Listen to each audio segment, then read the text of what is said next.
സത്യം അന്വേഷിക്കുന്നവർക്ക് വേണ്ടി പ്രാർത്ഥിക്കാൻ നമുക്ക് ഈ ആഗമനകാലത്ത്. നമ്മളുടെ അഭിരുചികളനുസരിച്ച് മാറുന്ന ഒന്നല്ല സത്യം. ആരിഷ്ടപ്പെട്ടാലുമില്ലെങ്കിലും സത്യം സത്യം മാത്രമായി നിലനിൽക്കും. ആര് സംശയിച്ചാലും നിഷേധിച്ചാലും എതിർത്താലും അതിലൊരു മാറ്റവും ഉണ്ടാകില്ല. ഞാനാണ് വഴിയും സത്യവും ജീവനുമെന്ന് സ്വയം പ്രഖ്യാപിച്ച ഒരാളെയുള്ളൂ, അത് ക്രിസ്തുവാണ്. നിങ്ങൾ സത്യമറിയുകയും സത്യം നിങ്ങളെ സ്വതന്ത്രരാക്കുകയും ചെയ്യും എന്നത് അവൻ്റെ ആർജവമുള്ള വാക്കുകളാണ്. അവൻ അറിയുക എന്നാൽ സത്യത്തെ അറിയുക എന്ന് തന്നെയാണെന്നേ. To know him is to know the truth. അവൻ നിഷേധിക്കുക എന്ന് വെച്ചാൽ സത്യത്തെ അവഗണിക്കുകയെന്നും. ഇന്നും സത്യത്തെ തമസ്കരിക്കുവാൻ ആഗ്രഹിക്കുന്ന മനുഷ്യരുണ്ട്. എന്താണ് സത്യമെന്ന് ചോദിച്ചുകൊണ്ട് അവനെ വധിക്കുവാൻ വിട്ടുകൊടുത്തവനാണ് പീലാത്തോസ്.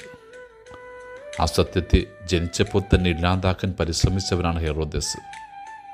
ആ സത്യത്തെ അറിഞ്ഞിട്ടും അവഗണിച്ച് കളഞ്ഞവരാ യഹൂദ പുരോഹിതരും നിയമജ്ഞരും. എന്നാൽ സത്യം അന്വേഷിച്ചിറങ്ങുന്നവരുമുണ്ടെന്നേ.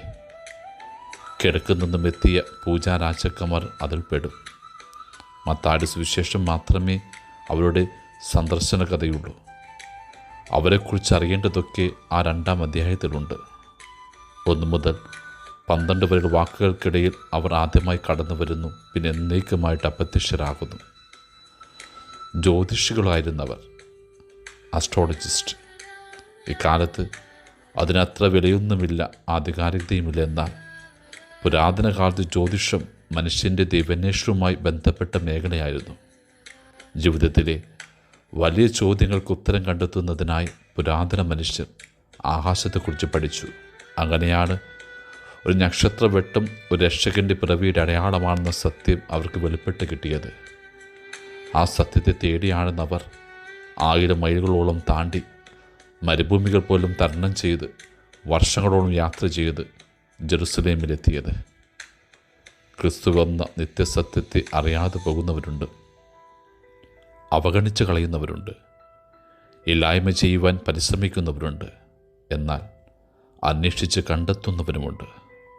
നമ്മളിവരിൽ ആരാണെന്നതാ ജീവിതത്തെ നിർണ്ണയിക്കുന്ന ചോദ്യം. ആകയാൽ സത്യത്തെ അന്വേഷിക്കുന്നവർക്ക് വേണ്ടി പ്രാർത്ഥിക്കാം നമുക്ക്.